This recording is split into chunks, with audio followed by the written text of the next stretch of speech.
essentially the turnaround has been the run defense. I mean, where was this run defense the first quarter of the season? They're Yep. actually tackling people. They've gone from like the worst run defense to either middle of the pack or top 10 at least, Yeah. Good point. statistically. And I think that is more, shielding the secondary because 3rd and 4, they get touchy. Josh Norman gets grabby. 3rd and 9, 3rd and 10, they play a little more physical. They're getting away with some things. They can't get away. They're probably the worst 3rd and 4, 3rd and 5 team I've ever seen, conversion wise on defense. But now that they're actually playing on the first 2 downs, I think you're seeing a much markedly improved defense. And they don't have to be good, Grant. They just got to be middle of the road. Mm-hmm. They got to be middle of the road, and Bosa's got to close the game. That's Mm-hmm. essentially their winning formula. And if they win this game, they're 7-5, much like Tampa Bay was last year, and they went on their run, right? The one thing I will say is that this is the game, if there was a game, that George Kittle probably needs to remind us that he's an active member of the 49ers roster, because he can block, the heck with the 5-man fronts. You have George Kittle. He should be able to negate some of that. Yeah. He should be the one catching those screen passes and running down the field and making Bobby Wagner fatigued by the 4th quarter. He should be down the middle. If he wants to pass the ball, let him pass the ball to George Kittle. Make him at least 7, 8, 9 receptions. But the problem is that they can't execute that very well, can they? They can't.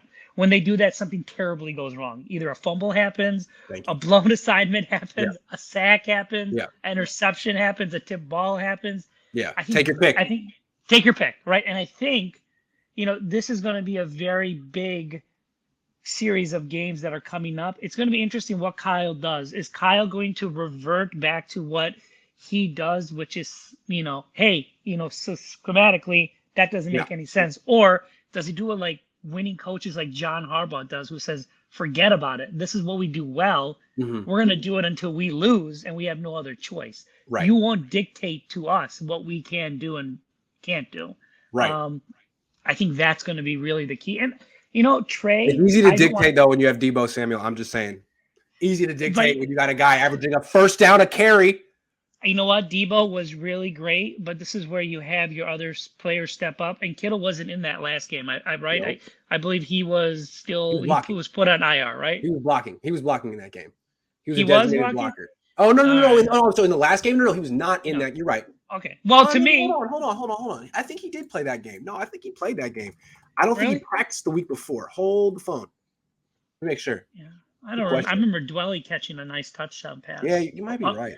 That's a good point. Underthrown by Jimmy for a couple yards. No, he played in that game. He did play in that game. He played. Okay. He had 10 targets. Okay. 4 catches, 40 yards. Again, it's got to be the same thing if they're going to be competitive. That game should have been 21-0 in the first half. Yep. They were rolling. And you know what? They could not punch it in, and they let Russell hang around. I don't care. Russell is in the same breath as Aaron Rodgers. You don't want that. You got to step on their throat when the time is right, or else they're going to do what they do best is, throw a 60-yard pass to DK Metcalf, break your heart, and then we're soul searching again. We can't have any of that. That's what's crazy about this game is that the Seahawks have the big play element that could flip the game, and the Seahawks are the team that doesn't really turn the ball over. So Niners better be on it.